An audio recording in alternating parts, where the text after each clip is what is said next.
శ్రీగురుభ్యో నమ. హరి ఓం. దంతాంచలేన ధరణీతలమున్నమయ్య పాతాళకేళిషు ధృతాదివరాహలీలం ఉల్లాఘనోత్ఫణఫణాధర గీయమాన క్రీడావదానమిభరాజముఖం నమామః. బుద్ధిర్బలం యశోధైర్యం నిర్భయత్వమరోగత అజాడ్యం వాక్పటుత్వంచ హనుమస్మరణాత్ భవేత్. శ్రుతిస్మృతిపురాణానాం ఆలయం కరుణాలయం నమామి భగవత్పాదశంకరం లోకశంకరం. ఓం పూర్ణమదః పూర్ణమిదం పూర్ణాత్ పూర్ణముదచ్యతే పూర్ణస్య పూర్ణమాదాయ పూర్ణమేవావశిష్యతే. ఈశావాస్యోపనిషత్తులో మొట్టమొదటి మంత్రవర్ణానికి భగవత్పాదులు వారు మనకి ప్రసాదించిన భాష్యాన్ని మనం అధ్యయనం చేస్తున్నాం. అందులో వారు ప్రకటించినటువంటి విశేష భావాల్ని క్రమక్రమంగా తెలుసుకుంటున్నాం. ఇంతకుముందు తెలుసుకున్న ఒక్క విషయంలో ఉన్నటువంటి ఆ నిగూఢ తత్వాన్ని ఒకటి వివరించాలి అని ఇప్పుడు ఒక ఆలోచన కలుగుతున్నది. అదేమంటే, భగవత్పాదులు మొట్టమొదట ఈశావాస్యమిత్యాదయో మంత్రాహ కర్మస్వ వినియుక్తాహ అని చెప్పేశారు. ఇంకా అందులో అనుమానం అక్కర్లేదు. చెప్తూ ఎందుకు కర్మలలో ఇవి ఈ ఈశావాస్యంలో ఉన్న 18 మంత్రాలు కర్మలకు ఉపయోగించవయ్యా అని చెప్తూ, ఎందుకని అంటే అవి ఆత్మ యొక్క యాథాత్మ్యాన్ని ప్రకాశింపజేస్తాయి కాబట్టి అన్నారు. అని అంటూ ఆత్మనః యాథాత్మ్యంచ, ఆత్మ యొక్క యాథాత్మ్యాన్ని ప్రకటిస్తాయట ఈ 18 మంత్రాలు. ఇందులో ఉంది గొప్ప విశేషం ఈ 2 మాటల్లో. ఈ ఈ ఈ ఈశావాస్యోపనిషత్తు దేన్ని బాగా వివరంగా ప్రకటిస్తుందని చెప్తున్నారు భగవత్పాదులు? ఆత్మ యొక్క యాథాత్మ్యాన్ని. మనం గమనించినట్లయితే ఇందులో ఈ 2 మాటల్లోనూ ఆత్మ అనే మాట ఉంది. అదేమిటి ఇంతకుముందు ఈ విషయం మనం గమనించలేదు. ఇప్పుడు మన దృష్టికి మన మన మన ఆ దృష్టికి ఆ పదం, ఆ 2 పదాల యొక్క ఇది మనకి తెలుస్తున్నది. పరిశీలిద్దాం, చూద్దాం. ఆత్మనః యాథాత్మ్యంచ, ఆత్మ యొక్క యాథాత్మ్యం ఎలాంటిది అంటే, ఆత్మ యొక్క యాథాత్మ్యం ఏమిటి? యాథాత్మ్యం అనే మాటలో అవి 2 మాటలు ఉన్నాయి. ఆత్మ, యథాత్మ, యథాత్మ్యం, యాథాత్మ్యం. అంటే దాని అర్థం ఏమిటి అంటే ఆ ఆత్మ యొక్క యథార్థ స్వరూపము అని అర్థం. యాథాత్మ్యం, యథార్థ స్వరూపం. అంటే ఇక్కడ ఆత్మ అనే మాటకు అర్థం ఏమిటి? స్వరూపం. యథార్థమైన స్వరూపం. దేని యొక్క యథార్థమైన స్వరూపం? ఆత్మ యొక్క. ఆత్మ అంటే ఇందాక స్వరూపం అని అర్థం చెప్పాం. ఇప్పుడు ఏమర్థం చెప్పాలి? స్వరూపం అనే అర్థం కాక ఇంకో అర్థం ఏదైనా ఉంటేనే కదా ఆ మాట అక్కడ అర్థం చెప్పాల్సి వచ్చేది. ఇప్పుడు అంటే ఆత్మ అనే పదానికి ఇక్కడ స్వరూపం అనే అర్థం. ఆత్మనః అన్నప్పుడు వేరొకటి ఏదో మనకు తెలియంది, దానికి ఏదో లక్షణం చెప్తారన్నమాట అని అనుకోవాలా? 2 సార్లు ఆత్మశబ్దాన్ని ఆత్మనః యాథాత్మ్యం అని ప్రయోగించారు భగవత్పాదుల వారు. అలా ప్రయోగించటంలోనే స్వామివారి యొక్క ఉద్దేశం, ఆంతర్యం స్పష్టంగా తెలుస్తోంది. సరే, ఈ ఇంకొక ఆలోచన ఇంకొక అడుగు ముందుకెడితే ఇంకా తెలుస్తుంది. ఆత్మనః యాథాత్మ్యం అది ఎలాంటిది అంటే శుద్ధత్వ, అపాప విద్ధత్వ, ఏకత్వ, నిత్యత్వ, అశరీరత్వ, సర్వగతత్వాది. ఇవి యాథాత్మ్యం అంటే స్వరూపం యొక్క, ఆత్మ యొక్క స్వరూప స్థితి ఇది. ఆత్మనః యాథాత్మ్యం, ఆత్మ యొక్క స్వరూప స్థితి. అంటే స్వరూపం యొక్క స్వరూప స్థితి. ఇది ఎందుకని రెండుసార్లు ఈ మాట చెప్తున్నారు? ఎక్కడ చెప్పినా స్వరూపం, ఆత్మ అంటే స్వరూపం అనే అర్థం. ఇంకా ఇందులో అనుమానం అక్కర్లేదు, వేరే అర్థం ఎక్కడా చెప్పలేదు భగవత్పాదులు. ఆత్మ స్వరూపమే. ఆత్మ యొక్క స్వరూపం ఇలా ఉంటుంది, శుద్ధత్వ అపాప విద్ధత్వాది లక్షణాలతో కూడి ఉంటుంది అని చెప్తున్నారు. అంటే ఆ రెండు ఆత్మలకి ఒకటే అర్థం. మరి ఒకటే అర్థం అని ఎందుకండి అలా చెప్పటం, రెండుసార్లు ఎందుకు చెప్పటం? ఇది ఇందులో ఏదో మాకు అర్థం కాని ఒక విషయం ఉన్నట్లుగా అనిపిస్తున్నదే. అలా ఏమీ అనుకోక్కర్లా. ఎందుకని అర్థం కావట్లేదు అనిపిస్తున్నది అంటే, ఆ అర్థం కాకపోవటం అనేది నీ మనస్సులోనే ఉంది, అందులో లేదు. నీ మనసులో ఏముంది అంటే, నీ యొక్క ఆలోచన ప్రకారం మనకి తెలిసినవి అశుద్ధ, పాప విద్ధత్వ, అనేకత్వ, అనిత్యత్వ, శరీరత్వ, అసర్వగతత్వ, ఇవన్నీ మనకు తెలిసినవి. నీకు తెలిసిన నువ్వు అనుకుంటున్న ఆత్మ అది ఆత్మ కాదు. దాని అసలు స్వరూపం ఇది. స్వరూపం యొక్క అసలు స్వరూపం నువ్వు తప్పుగా అనుకుంటున్నావు. స్వరూపం యొక్క అసలు స్వరూపం ఇది అని చెప్పటం, ఇది భగవత్పాదుల యొక్క ముఖ్యమైన అక్కడ అభిప్రాయం. ఎంత అద్భుతమైన ఆ పదాల పొందిక. ఆత్మనః యాథాత్మ్యం. అసలు ఇంకా ఈ మాట మనం మర్చిపోం.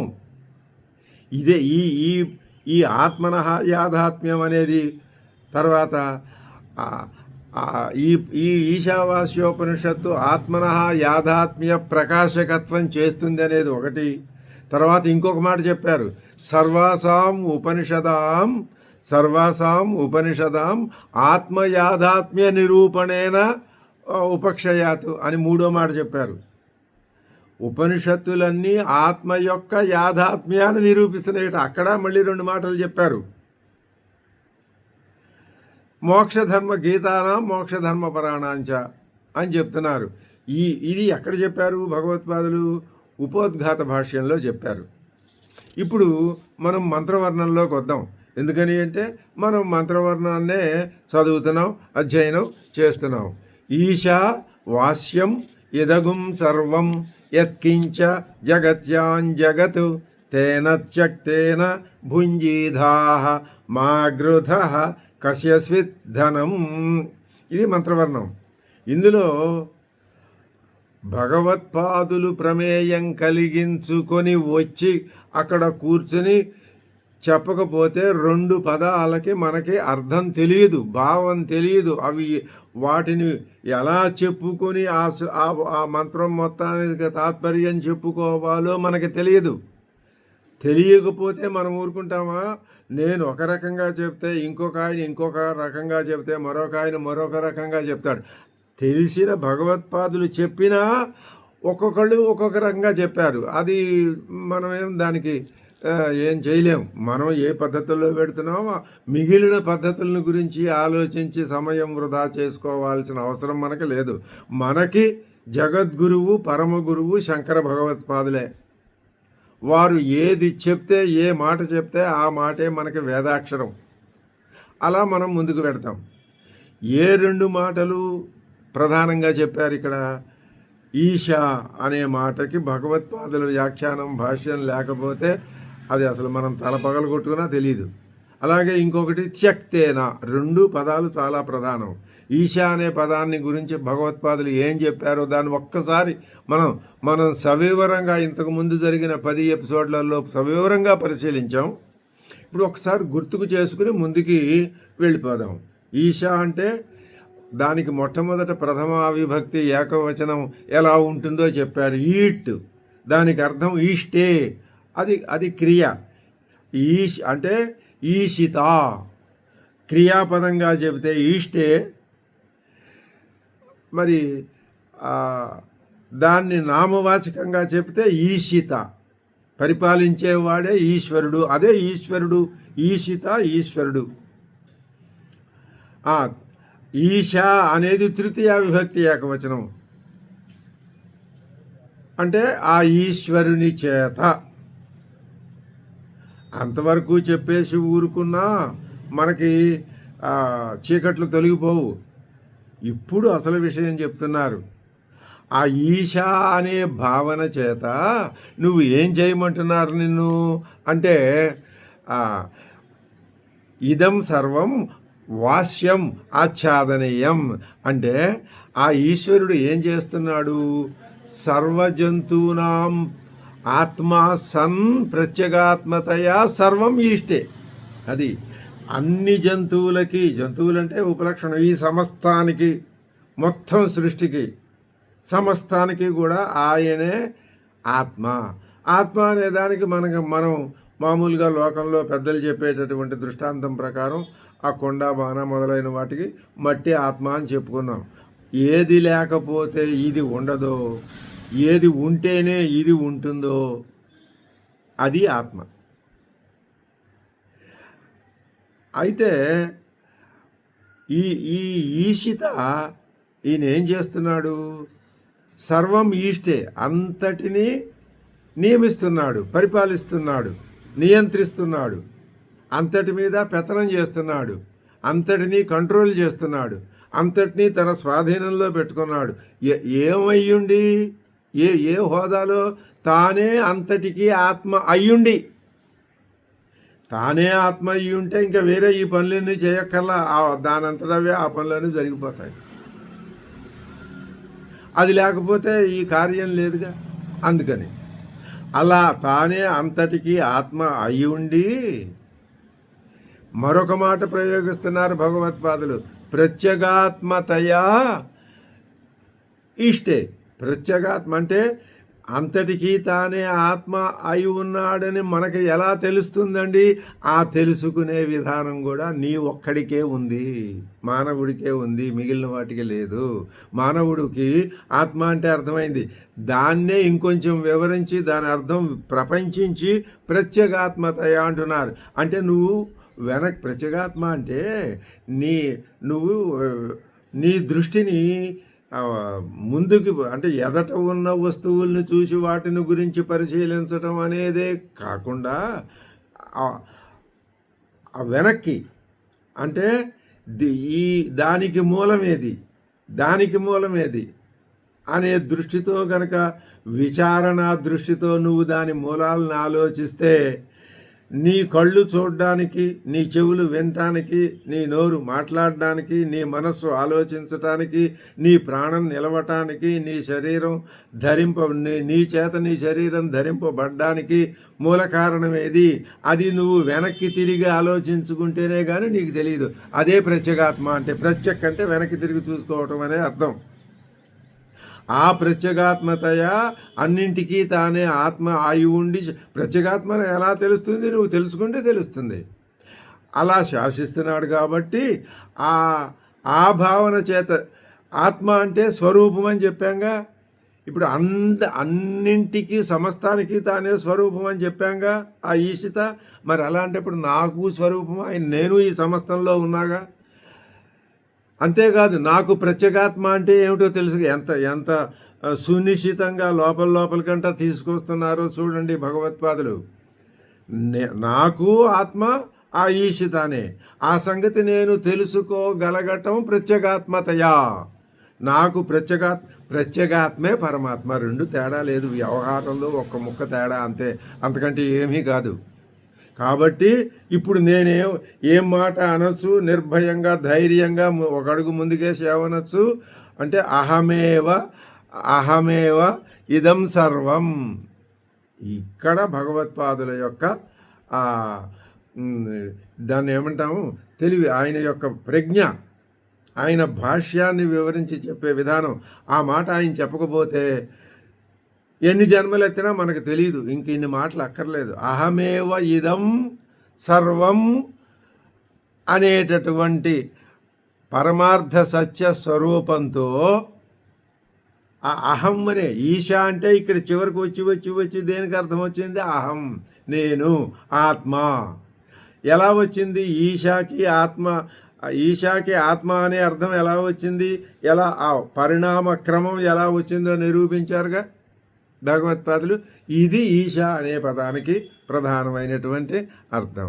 ఇంకా పోతే తర్వాత మనం మిగతా విషయాలన్నీ కూడా చూసాం. ఇంకా అదైన తర్వాత తేన శక్తేన భుంజీధాహ.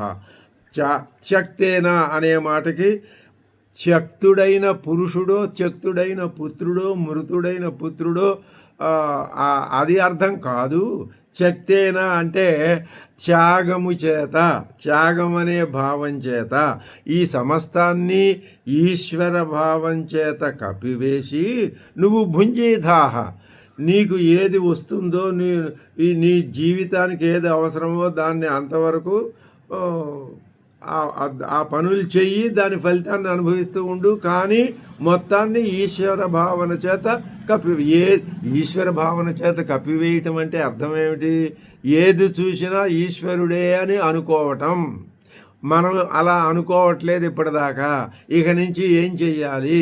ఏ వస్తువు చూసినా, ఏ మనిషితో భార్య ఎదురుకుండా నిలబడి మాట్లాడుతున్నా ఈ ఆత్మస్వరూపేణ, కొడుకు ఎదురుకుండా నిలబడి మాట్లాడుతున్న ఆత్మస్వరూపేణ, ఒక జంతువు మరొకటో, ఒక శత్రువు వచ్చి ఎదురుకుండా నిలబడి మాట్లాడుతున్న ఆత్మస్వరూపేణ, జడ పదార్థం ఎదురుకుండా ఉన్న సమస్తాన్ని ఆత్మస్వరూపమే అనే దృష్టితో చూడాలి అని మంత్రవర్ణం స్పష్టంగా చెప్తోంది.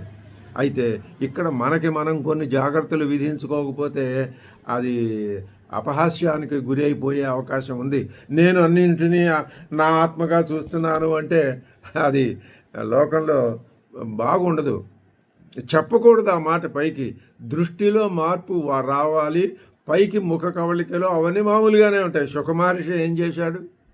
ఆయన మొత్తాన్ని ఆత్మస్వరూపంగానే చూస్తాడు. కానీ అందరితో అన్ని రకాలుగా వ్యవహరించాడుగా. తండ్రితో ఎలా వ్యవహరించాడు, పరీక్షితుతో ఎలా వ్యవహరించాడు, మరి మనం చూస్తూనే ఉన్నాగా. కాబట్టి దృష్టిలో మార్పే, అది నీకే తెలుస్తుంది తప్ప బహిర్గతం కావలసి వచ్చినప్పుడు, ఆ స్థాయి వచ్చినప్పుడు అవుతుందో లేదో నాకు తెలియదు. కానీ ప్రస్తుతం మాత్రం బహిర్గతం కాకూడదు, అంతర్గతంగానే ఉండాలి. దృష్టి మార్పు, ఆ మారిన దృష్టి ఎలా ఉండాలి? ప్రతిదీ ఈశ్వర భావన. ఈశ ఈశ ఈశ. ఈశ అంటే ఆత్మ, అంతా నా స్వరూపమే. అది ఈ భావాన్ని చెప్పటానికి మనకు 6-7 మంత్రాలు ఉన్నాయి, రెడీగా వస్తాయి. అక్కడ మనకి ఈ భావం పూర్తిగా స్థిరపడిపోతుంది మనస్సులో. ఇంత దృష్టిలో పెట్టుకొని భగవత్పాదుల వారు చెప్తున్నారు. తేన త్యక్తేన అంటే త్యాగభావంతో, త్యాగం చేత భుంజి అంటే త్యాగం అంటే నాకు అక్కర్లేదు, నాకు వద్దు, నాకు అక్కర్లేదు, ఇది చాలు, ఇంతవరకు చాలు, ఈ పూటకే ఇదిగో ఇది దొరికింది, ఈ ఆహార పదార్థం ఇది చాలు, ఇది త్యాగభావం. అంతేకాదు ఇది తిన్నాను మళ్ళీ రేపటికి ఎల్లుండికి మళ్ళీ ఇంతంత 1,00,000 ఇంకా కొన్ని లక్షలు, ఇది త్యాగభావం కాదు. అంటే ఎంతవరకు నీ జీవితానికి జీవికకి అవసరమో అంతవరకే పరిమితం చేసుకుని మిగతాదంతా త్యజించే భావంతో ఉంటేనే తప్ప నీకు సర్వము ఈశ్వర ఆత్మస్వరూపంగా నీ అనుభవంలోనికి రాదు. ఈ ఆత్మ యొక్క యాథాత్మ్యం చెప్పటమే సమస్త ఉపనిషత్తుల యొక్క ధర్మం. అది మొట్టమొదటి ఉపనిషత్తులో, మొట్టమొదటి వాక్యంలో, మొదటి పదంలోనే చెప్పింది ఉపనిషత్తు. ఇది అద్భుతమైన విషయం. ఈ విషయం మన మనస్సుకి బాగా దృఢంగా నాటుకుపోయింది. ఇంకా ఇది మనకి మన ఆలోచనల్లో నుంచి పొమ్మన్నా కూడా పోదు. తేన త్యక్తేన భుంజీధాహ. భుంజీధాహ అంటే నిన్ను నువ్వు కాపాడుకో. అంటే అర్థం ఏమిటి? అంటే విడిచిపెట్టబడినది అని అర్థం తీసుకోకు, విడిచిపెట్టడం అనే అర్థం తీసుకో. త్యాగం చేత అనే మంత్రానికి అర్థం భుంజీధాహ అంటే పాలించుకో, నీ జీవితాన్ని నువ్వు నిర్వహించుకో, నిన్ను నువ్వు కాపాడుకో. అది అక్కడికి చెప్పింది. ఇంకా 4 కశ్యస్విద్ధ మాగృత. ఇది ప్రధానమైన ఇంకొక మాట. మాగృత దీంట్లో సూటిగా స్పష్టంగా తెలిసిపోతూనే ఉంది. ఈ విధంగా నువ్వు త్యక్తైషణ త్వం, ఈ విధంగా నువ్వు త్యక్తైషునుడివై ఆ ఏషణలు ఏమేం చెప్పారు? పుత్రేషణ, ధనేషణ, లోకేషణ ఇవి చెప్పారు కదా. వాటిని విడిచిపెట్టేసి నువ్వు గనక త్యక్తైషణుడివై అప్పుడు నువ్వు మా గృధ, మా అంటే వద్దు, గృధ అంటే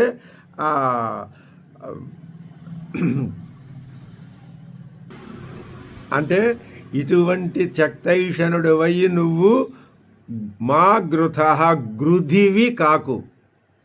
గృధ గృధివి అంటే గృధి అంటే గృధ అంటే ధన విషయకమైన ఆకాంక్ష. నాకు రావాలి, నాకు సంపాదించాలి, నాకు ఆదాయం పెరగాలి, నాకే దొరకాలి, నేనే అంతా నాకే ఉండాలి అనే ఆ గృధ, అదే లోభత్వం కానీ మరి కోరిక సంపాదించాలనే కామం, ఆ కామం చేయకు. ఏం చేయమని చెప్పారు ముందు? శక్తేన, త్యాగభావాన్ని కలిగుండు. ఎక్కడికక్కడ విడిచిపెట్టేశాయి. ఎందుకని విడిచిపెట్టాలో చెప్పమంటారా? ఈ కనిపించే సమస్తం అంతా ఇది నాకు సంబంధించింది, ఇది నాది, ఇది నాది, ఇది నా ఇల్లు, ఇది నా సంపద అని నీ భావం ఉన్నంతకాలం ఈ కోరిక అనేది పోదు, లోభం అనేది అంతకంటే పోదు. అవి పోగొట్టుకోవాలి అంటే ఎందుకు పోగొట్టుకోవాలి? నీ ఆత్మస్వరూపాన్ని నువ్వు తెలుసుకోవాలి.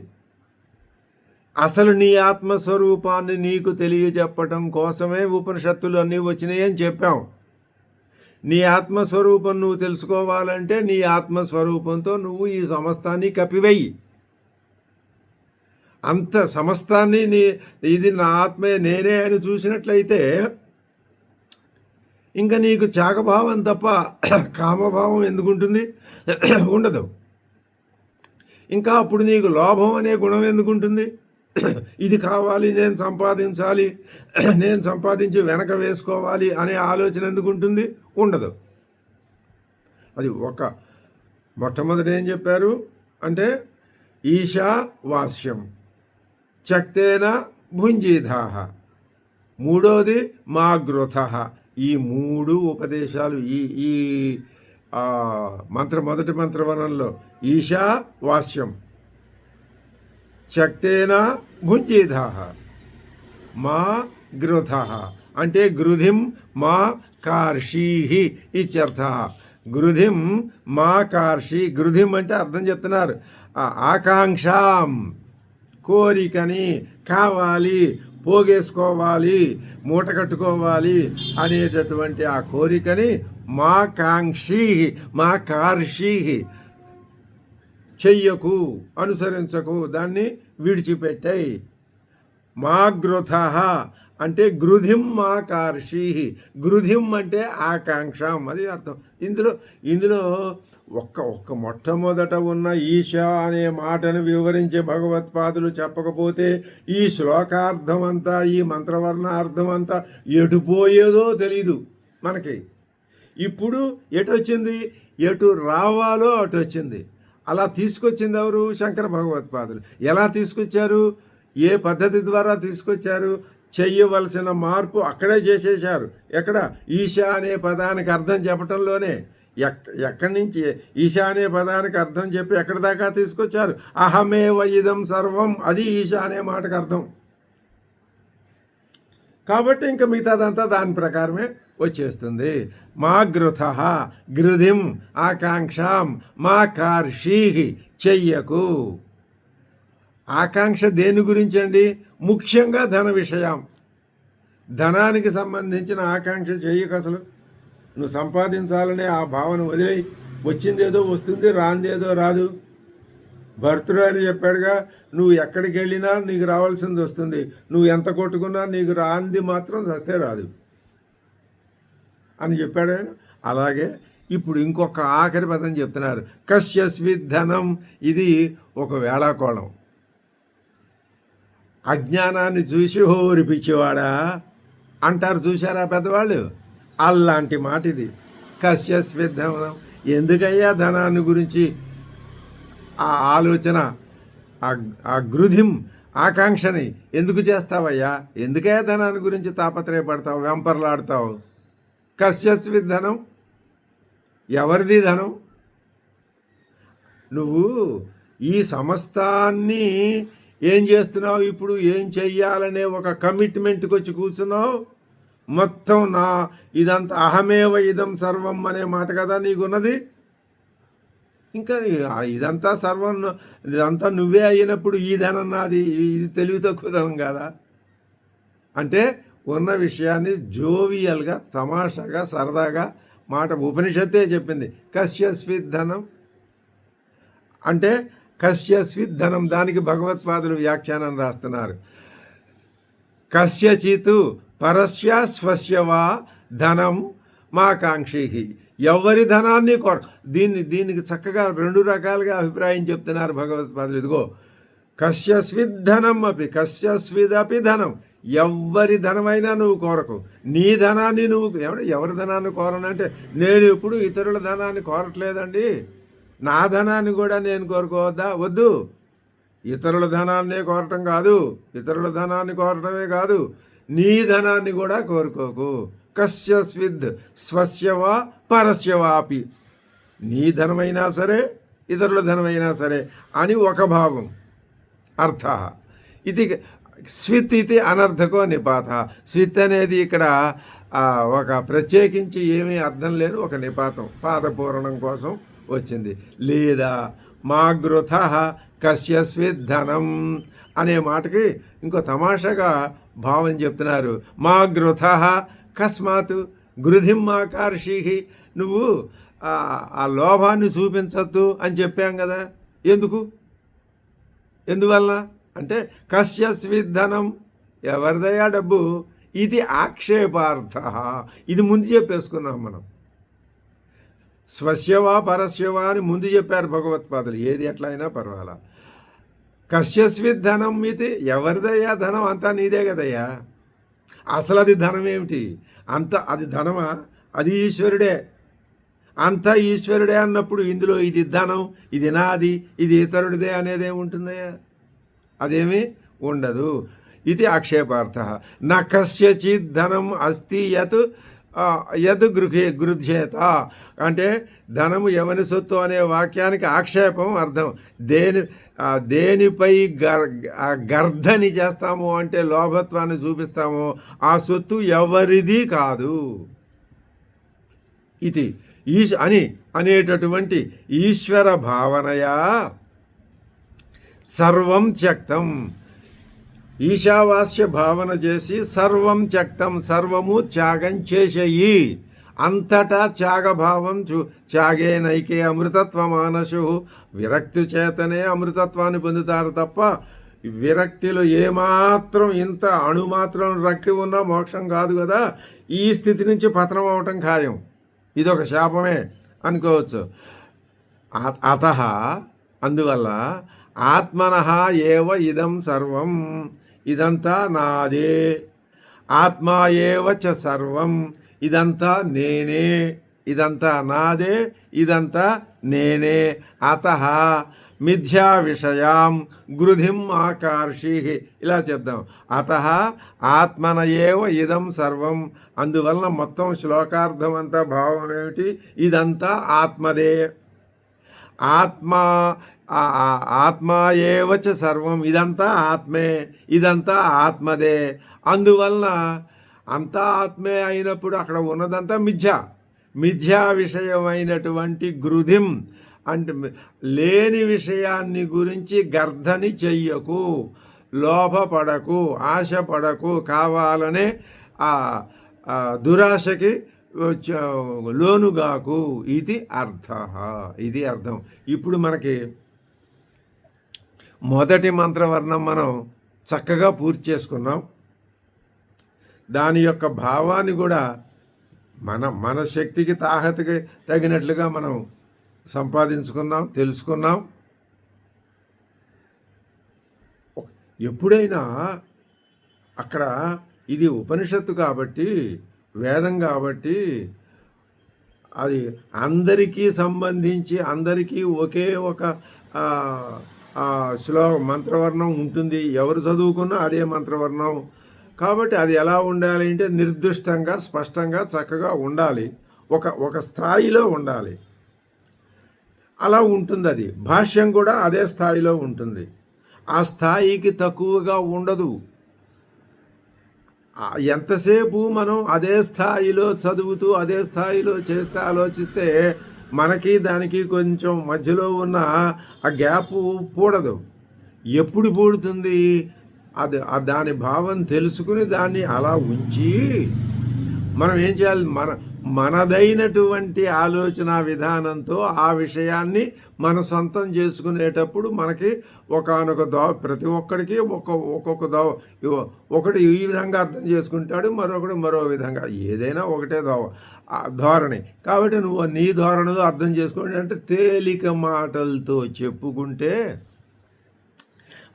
ఆ తేలిక మాటలు, ఆ చెప్పుకున్న తేలిక మాటలే మనస్సులో బాగా శాశ్వతంగా హత్తుకుపోతే ఇదే కదా జీవిత పరమార్థం. మిగతా విషయాలు ఏవీ కాదు కదా. 3 ముఖ్యమైన విషయాలు చెప్పారు. ఒకటి, అహమేవ ఇదం సర్వం అన్న దృష్టితో చూడు. దీనికే ఈశావాస్యం, ఈశ్వర భావనతో ఈ జగత్తునంతటినీ కప్పివేయి. జగత్ అనే ఆలోచన వచ్చినప్పుడు ఈ పృథివీ అంతటిని, జగత్తు కదిలేది కదలంది మొత్తం అంతటిని ఈశ్వర భావన చేత వాస్యం ఏవ త్వయా, ఎవరి చేత? త్వయా, నీ చేత. నువ్వు దీనంతటిని ఈశ్వర భావనతోనే చూడు. కప్పివేయనే మాట కూడా అది కేవలం చెప్పబడిన మాటే తప్ప దాని అర్థం ఏమిటి అంటే ఈశ్వర భావన చేతనే చూడు. ఇదంతా ఈశ్వరుడే అనుకో. వేరే రకమైన ఆలోచన, ఇది నాది, ఇది వాడిది, ఇది నా శత్రువు, ఇది ఇలాగో అని అనుకోవద్దు. అంతా సమస్తం ఈశ్వర అనే భావం. ఆ ఈశ్వర అనే దానికి అర్థం చెప్తే అహమే వేదం అనుకోమన్నారు.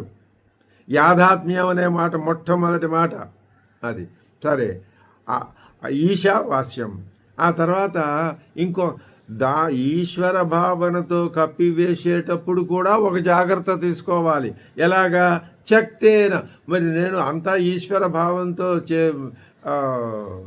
ఆలోచిస్తే మరి నాకు తిండి ఎలా దొరుకుతుందండి? నేను ఈ శరీరాన్ని నిలుపుకోవాలి కదా, పురుషార్థాలను సాధించడం కోసం కదా ఈ పరమార్థం కోసం కదా ఈ శరీరం. కాబట్టి ఈ శరీరాన్నైనా నేను పోషించాలి కదా, దాని ఆయువు ఉన్నంతకాలం నువ్వు పని చేయి. ఈశావాస్యం త్యక్తేన భుంజీధాహ. త్యాగభావంతో నువ్వు జీవితాన్ని గడుపుకో. త్యాగభావంతో, అంతే తప్ప వేరే భావం వద్దు. అంటే ఆ ఈశ్వర భావన చేత కప్పివేయబడటం వలన నీకు ఏదైనా చిన్న చిన్న అసౌకర్యాలు వస్తే వాటిని త్యాగభావంతో సరిదిద్దుకొని సరిచేసుకొని నీ జీవితాన్ని ముందుకు తీసుకెళ్ళు. ఇది ఉపదేశం. అంటే మొదటిదేమో ఆజ్ఞ, రెండవది ఆచరించే విధానం. ఇంకో మూడో మాట వస్తున్నది, మా గృథ గృధిం ఆకర్షికి అహమేవ ఇదం ఇతి మత్వా సర్వం ఈశ్వర భావనయా వాస్యం ఆచ్ఛాదనీయం త్వం ఇదం సర్వం ఈశ్వర భావనయా ఆచ్ఛాదయ. అహమేవ ఇదం ఇది ఈశ్వర భావనయా త్వం ఇదం సర్వం ఆచ్ఛాదయ తవ ఆలోచనాదిషు శక్తేన భుంజీధాహ. ఆ విధంగా నిన్ను నువ్వు నియంత్రించుకొని ఆ పద్ధతుల్లో ముందుకి వెళ్ళు. అంతే తప్ప గృధిం ఆకర్షీహి, లోభత్వాన్ని, నాకు కావాలి అని, కోరికని, ఇలాంటి వాటిని మాకర్షీహి, వాటి జోలికి వెళ్ళకు. ఈ మూడు అసలు నిజానికి ఉపనిషత్ సారం అంతా ఈ 3 మాటల్లోనే వచ్చిన దాని. మరి యత్కించ జగత్యాం జగత్తు వివరణ, కస్యస్విత్ ధనం అది కూడా వివరణే. నీ ధనమే కాదు, ఇతరుల ధనమే కాదు, నీ ధనం దేన్ని అసలు నువ్వు ధనాన్ని మట్టిబెట్టలాగా చూడమని భగవద్గీత చెప్పాడుగా ఆయన. కాబట్టి ఎవరిదయా ధనం దాన్ని కొంచెం ఆక్షేపంగా కూడా శంకర భగవత్పాదులే ఎవరిదయా ధనం ఎవరిది కాదు అని ఆ అర్థం కూడా చెప్పారు. ఈ విధంగా మొత్తం ఈశావాస్యోపనిషత్తు సంబంధ భాష్యం దగ్గర నుంచి మొదటి మంత్రవర్ణానికి భగవత్పాదులు అనుగ్రహించినటువంటి ఆ భాష్యాన్ని మనం చూసాం. ఒక్కసారి మనం ఏం చేద్దామంటే ఈ భాష్యాన్ని ఒక్కసారి చదివేసుకొని ఇంకా ఆ తర్వాత ఈ ఎపిసోడ్ ముగించుకొని తర్వాత రెండవ మంత్రవర్ణంలోకి వెళదాం. ఎందుకంటే ఇది అసలు శక్తి సామర్థ్యాలున్న వ్యక్తి, బుద్ధి పాటవం అమేయంగా ఉన్న వ్యక్తి, ధారణాశక్తి ఉన్నటువంటి వ్యక్తి గనక ఒక్కసారి చదివితే దాన్ని మర్చిపోడు. అలాంటి లక్షణం అందరికీ ఉండదు. అలాంటి వాళ్ళని చూసి మనం చెయ్యెత్తి నమస్కారం చేయాలి. ఒకసారి చదివితే మరి మనకు ఒకసారి చదివితే గుర్తుండదు, అందుకని 2-3 సార్లు చదువుతాం. ఇది తప్ప ఇంకేది చదివినా అనవసరం. అన్యా వాచో విముంచద, ఎందుకయ్యా అనవసరమైన మాటలు ఆ పుస్తకాలు ఈ పుస్తకాలు పిచ్చి పిచ్చి పుస్తకాలు అని వదిలేయి. ఇదే పరమార్థం తప్ప ఇంకొకటి కాదు.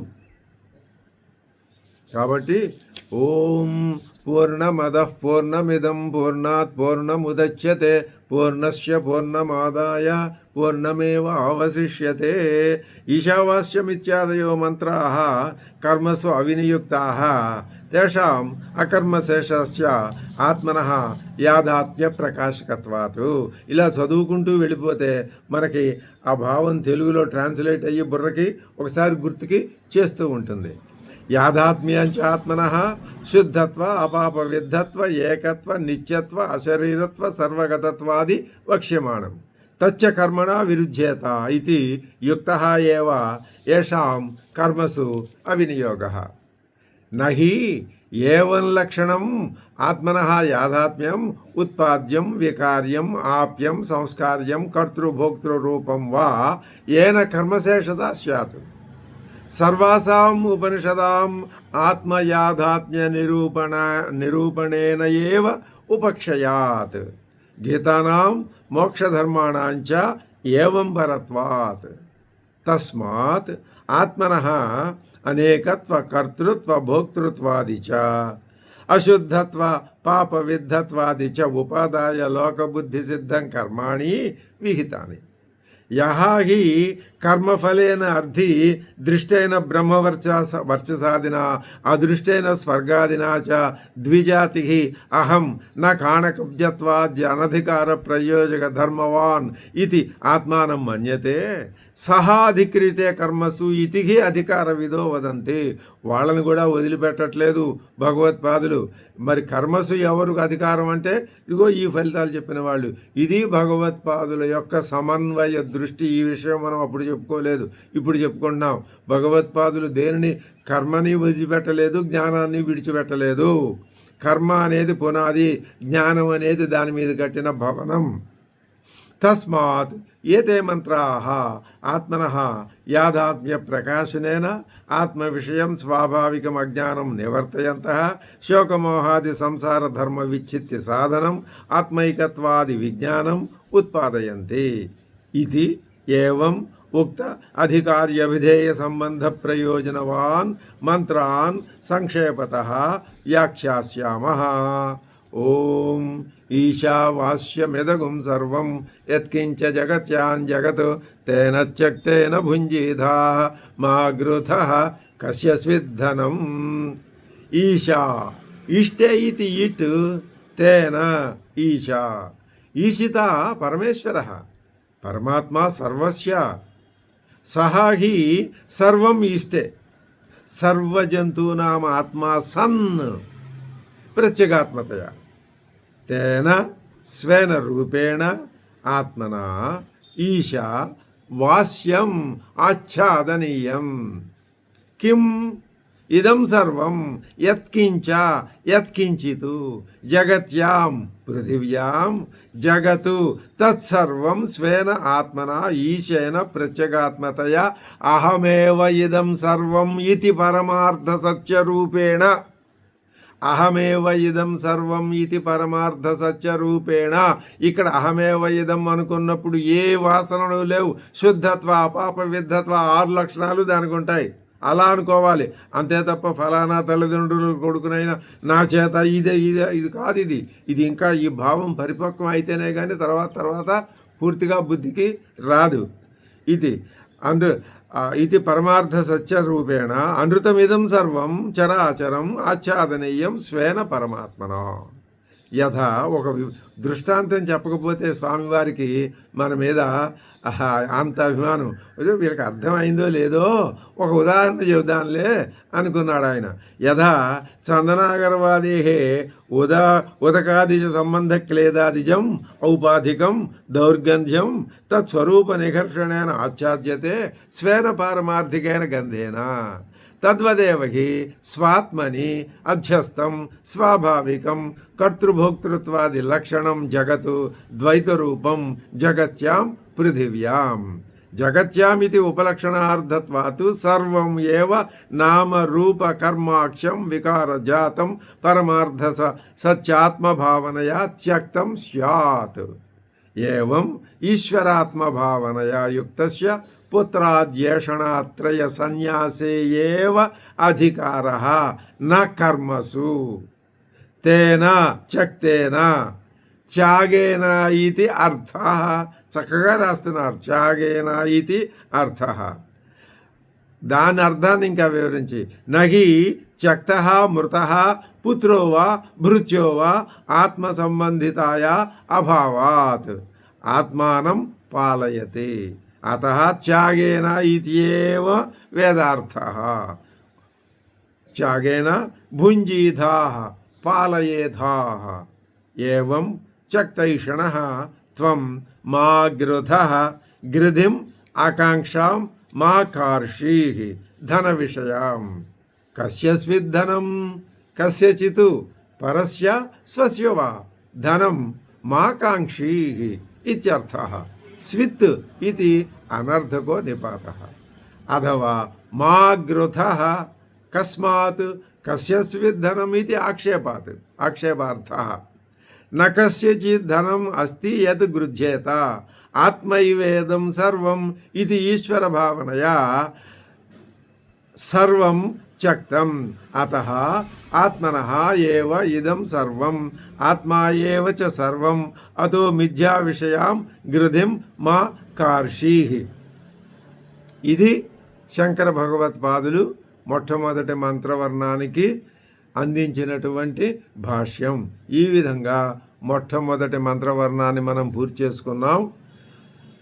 ఈ సమస్తాన్ని ఈశ్వర భావనచే కప్పివేయి అహమేవ ఇదం సర్వం అనే భావనతో ఇదంతా నేనే అనే ఆత్మభావనతోనే ప్రతిదీ పరిశీలించు చూడు. త్యాగభావంతోనే నీ జీవితాన్ని ముందుకు తీసుకువెళ్ళు. లోభాన్ని కాంక్షని కోరికల్ని ఏమీ కలిగి ఉండవద్దు. ఎవరిది ధనం ఇది మామూలుగా చెప్పుకుంటే ఈ మొదటి మంత్రవర్ణం యొక్క తాత్పర్యం అయి ఉన్నది. ఈ విధంగా మనం ఈశావాస్యోపనిషత్తులో మొట్టమొదటి మంత్రవర్ణాన్ని పూర్తి చేసుకున్నాం. నెక్స్ట్ ఎపిసోడ్లో రెండవ మంత్రవర్ణంలోకి వెళదాం. ఓం పూర్ణమదః పూర్ణమిదం పూర్ణాత్ పూర్ణముదచ్యతే పూర్ణస్య పూర్ణమాదాయ పూర్ణమేవావశిష్యతే. హరి ఓం తత్సత్. బ్రహ్మార్పణమస్తు.